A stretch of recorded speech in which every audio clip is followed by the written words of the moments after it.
CA classes में आप लोगों का स्वागत है। अपनी क्लास को शुरू करते हैं। आज की क्लास में हम देखेंगे BA BSc BCom second semester examination 2022। विषय है आपका हिंदी, पेपर है आपका माइनर पेपर का नाम है संरचना एवं अनुप्रयोग। तो आज की क्लास में हम 2022 में जो संरचना एवं अनुप्रयोग हिंदी माइनर पेपर का पेपर हुआ था तो उसके क्वेश्चन को देखेंगे और उसमें से कौन से ऑप्शन सही हैं उसको भी देखेंगे। एक प्रकार से ये माइनर पेपर 2022 का आंसर की है या फिर सॉल्व पेपर है। मेरे पास जो बुकलेट सीरीज है वो डी है। इसमें आपको 1.5 घंटे का समय मिला था और इसमें अधिकतम अंक 75 हैं। इसमें क्वेश्चंस की संख्या भी 75 है। एक प्रश्न के लिए 1 अंक का निर्धारण किया गया। इसमें कोई माइनस मार्किंग नहीं है। चलिए इन प्रश्न को जल्दी से देख लेते हैं। इनमें से शुद्ध शब्द कौन सा है? तो विशेष शुद्ध शब्द है। किस शब्द में उपसर्ग प्रयुक्त है? तो पराजय में उपसर्ग, परा उपसर्ग प्रयुक्त किया गया है। इनमें से शुद्ध शब्द का चयन कीजिए। तो प्रतिनिधि आपका शुद्ध शब्द है। जिसके सिर पर चंद्रमा हो उसे चंद्रशेखर कहते हैं, इसलिए बी ऑप्शन आपका करेक्ट हो जाएगा। इनमें से शुद्ध वाक्य का चयन कीजिए। तो शुद्ध वाक्य इसमें है आपका आइंस्टीन के पास विलक्षण बुद्धि थी। जो अपने कर्तव्य का निश्चय न कर सके, वाक्य के लिए एक शब्द क्या होगा? तो जो अपने कर्तव्य का निश्चय न कर सके उसके लिए किम कर्तव्य विमूढ़ शब्द का प्रयोग किया जाता है, इसलिए फर्स्ट ऑप्शन आपका करेक्ट हो जाएगा। अगला प्रश्न है जिस पर आक्रमण किया गया हो, वाक्य के लिए एक शब्द। तो आक्रांत होता है। मौलिक शब्द का विलोम क्या होगा? तो मौलिक का विलोम अनुदित होगा। खेती शब्द का विशेषण क्या होगा? ये मुझे नहीं पता है, आप लोग अपने कर लेना। कंप्यूटर की पहली पीढ़ी कब आई? तो कंप्यूटर की पहली पीढ़ी 1940 से 56 के बीच में आई। यूनिकोड क्या है? यूनिकोड इसमें से कोई नहीं है। खोज शब्द का विशेषण क्या होगा? इसका ऑप्शन मुझे नहीं पता है, आप लोग अपने कर लेना। अगला प्रश्न है हर्ष का विलोम क्या होगा? तो हर्ष का विलोम विषाद होगा। भारत में इंटरनेट की शुरुआत कब हुई थी? तो 15 अगस्त 1995 को हुई थी, इसलिए डी ऑप्शन आपका करेक्ट हो जाएगा। इसमें सर्च इंजन नहीं है। गूगल, याहू, विंग है लेकिन माइक्रो नहीं है, इसलिए डी ऑप्शन करेक्ट हो जाएगा। ई पाठशाला कौन संचालित करता है? तो ई पाठशाला एनसीईआरटी संचालित करती है। गूगल में क्या होता है? तो गूगल में हिंदी टाइपिंग भी होता है, इसलिए ऑप्शन सही है। वॉइस टाइपिंग का संबंध किससे है? तो स्पीच टू टेक्स्ट से है। स्वयं क्या है? एक ई अध्ययन सामग्री संग्रह है, फर्स्ट ऑप्शन करेक्ट हो जाएगा। स्वयं की स्थापना 9 जुलाई 2017 में की गई थी। इसमें से यूनिकोड फ़ॉन्ट नहीं है, तो अपराजिता भी है, एरियल यूनिकोड भी है, कोकिला भी है, लेकिन कृति देव नहीं है, इसलिए बी ऑप्शन करेक्ट हो जाएगा। मुक्स क्या है? मुक्स एक मैसिव ओपन ऑनलाइन कोर्स है। इसकी स्थापना 2008 में की गई थी। 2012 को मुक्स वर्ष घोषित किया गया था।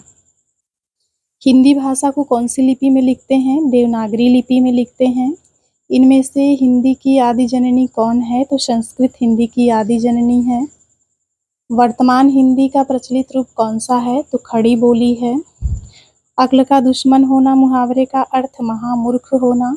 राजभाषा संबंधी प्रावधानों का उल्लेख भारतीय संविधान के किस अनुच्छेदों में है? तो अनुच्छेद 343 से 351 में है। वीर शब्द की भाववाचक संज्ञा क्या होगी? तो वीर शब्द की जो भाववाचक संज्ञा है ये आपकी वीरता होगी। इनमें से कौन सा शब्द विशेषण नहीं है? तो भाव शब्द आपका विशेषण नहीं है। पक्षी का पर्यायवाची क्या होगा? विहग पक्षी का पर्यायवाची है। काला घोड़ा तेज दौड़ता है में क्रिया विशेषण क्या होगा? इसमें क्रिया विशेषण पूछा है, तो दौड़ना एक क्रिया है, तो किस प्रकार से दौड़ता है? तेज दौड़ता है, इसलिए तेज क्या हो गया? क्रिया विशेषण हो गया। इस शब्द में तेज जो है ये क्रिया विशेषण है। तत्सम शब्द का चयन कीजिए। इसमें स्वर्ण तत्सम शब्द है। निर्गुण शब्द में कौन सी संधि है? तो विसर्ग संधि है। टकसाल शब्द का तत्सम क्या होगा? तो टकसाल का तत्सम टंकशाल है। पुत्री का पर्यायवाची होगा, पुत्री का पर्यायवाची आत्मजा होता है। कौन सा वर्ण उच्चारण की दृष्टि से दंत नहीं है? ट वर्ग उच्चारण की दृष्टि से दंत नहीं है। इनमें से कौन सी बोली पूर्वी हिंदी की नहीं है? तो बिहारी ये आपकी पूर्वी हिंदी नहीं है। निरोग शब्द में कौन सी संधि है? तो विसर्ग संधि है। सदैव शब्द में कौन सी संधि है? तो सदैव में वृद्धि संधि है। छक्के छुड़ाना मुहावरे का क्या अर्थ है? पराजित करना है। महात्म्य शब्द है, भाववाचक संज्ञा है। झोपड़ी का पर्यायवाची क्या होगा? पर्णकुटी होगा। सौंदर्य का पर्यायवाची कौन सा नहीं है? तो रमणी नहीं है। वर्तनी के अनुसार शुद्ध शब्द कौन सा है? तो वर्तनी के अनुसार शुद्ध शब्द पूजनी है। इनमें से कौन तद्भव शब्द है? तो इसमें से केला ये आपका तद्भव शब्द है और केला का तत्सम शब्द कदली होता है। शुद्ध वर्तनी वाला शब्द कौन सा है? तो शताब्दी ये आपका शुद्ध वर्तनी वाला शब्द है। हिंदी में मूलतः स्वरों और व्यंजनों की संख्या कितनी होती है?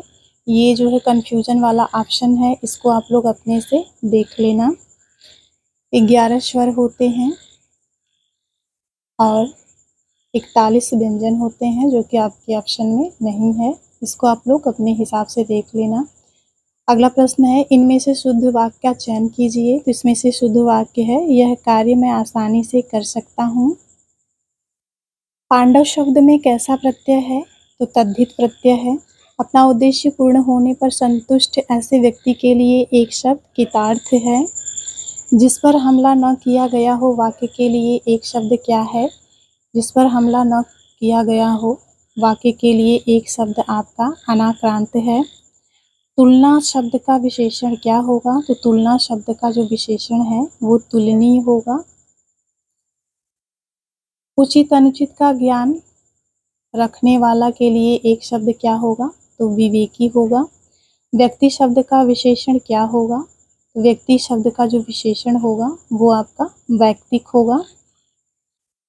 कमजोर शब्द का विलोम क्या होगा? बलवान होगा।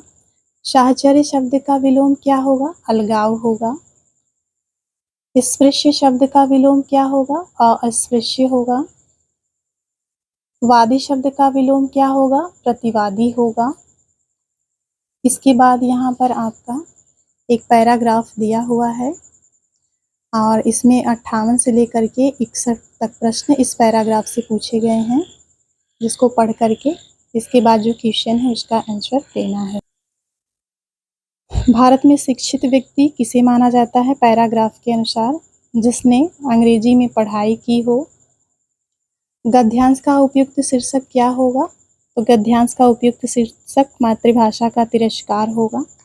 यहाँ किस ऐतिहासिक प्रक्रिया की ओर संकेत है? तो यहाँ पर भारत में अंग्रेजों की गुलामी की ओर संकेत है। हिंदी की प्रमुख बोलियों के नाम कौन कौन से हैं? इसमें ऑप्शन के अकॉर्डिंग ब्रज और अवधी हैं। वास्तव में सुसंस्कृत व्यक्ति कौन है? जो अपनी भाषा की पुस्तकों और पत्रिकाओं में रुचि रखता है। बी ऑप्शन सही है। ये आपका पैराग्राफ के अकॉर्डिंग है। हिंदी के अतिरिक्त देवनागरी लिपि किन भाषाओं की लिपि है? तो हिंदी के अतिरिक्त देवनागरी संस्कृत, मराठी और नेपाली की भी लिपि है। अगला प्रश्न है, व्यक्तिवाचक संज्ञा का उदाहरण है। तो गंगा ये व्यक्तिवाचक संज्ञा का उदाहरण है। कौन सी आर्य भाषा परिवार की नहीं है? तो जो लैटिन है ये आर्य भाषा परिवार की नहीं है। हिंदी में वाक्य के समाप्त होने पर कौन सा चिन्ह लगता है? तो पूर्ण विराम का चिन्ह लगता है। ब्रजभाषा किस रूप में सबसे अधिक जानी जाती है? तो काव्य भाषा के रूप में सबसे अधिक जानी जाती है। शेर शब्द का पर्यायवाची शब्द क्या है? तो शेर शब्द का जो पर्यायवाची शब्द है वो आपका शार्दुल है। दांतों तले उंगली दबाने मुहावरे का अर्थ क्या है? हैरान होना। अगला है, पर्वत शब्द में कौन सी संज्ञा है? तो पर्वत शब्द में जातिवाचक संज्ञा है। जल का पर्यायवाची क्या होगा? तो जल का पर्यायवाची है। नयन शब्द में कौन सी संधि प्रयुक्ति है? आयादी संधि प्रयुक्त है। इनमें से लहर शब्द का पर्यायवाची कौन सा नहीं है? तो इसमें दुकुल जो है ये लहर शब्द का पर्यायवाची नहीं है। पावक शब्द में कौन सी संधि होगी? तो पावक शब्द में आयादी संधि होगी। और ये 75 नंबर का प्रश्न है आपका। पोखर शब्द का तत्सम क्या होगा? तो पोखर शब्द का जो तत्सम है वो आपका पुष्कर होगा।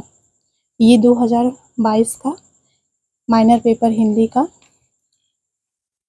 प्रश्न पत्र था जो अभी हमने देखा। इसके बाद जो 3 प्रश्न आपके छूटे हुए हैं 2023 वाले में, उसको भी देख लेते हैं अभी। तो ये जो है 2023 वाला छूटा था। आविर्भाव का विलोम क्या है? तिरोभाव है। क व्यंजन का उच्चारण कहाँ से होता है? तो क व्यंजन का उच्चारण आपका कंठ से होता है। प्रतिदिन में उपसर्ग क्या है? तो प्रतिदिन में उपसर्ग प्रति है। ये 2023 वाला जो 3 आपका छूट गया था, इसको इसी में कंप्लीट कर दिए हैं। क्लास यहीं पे समाप्त होती है।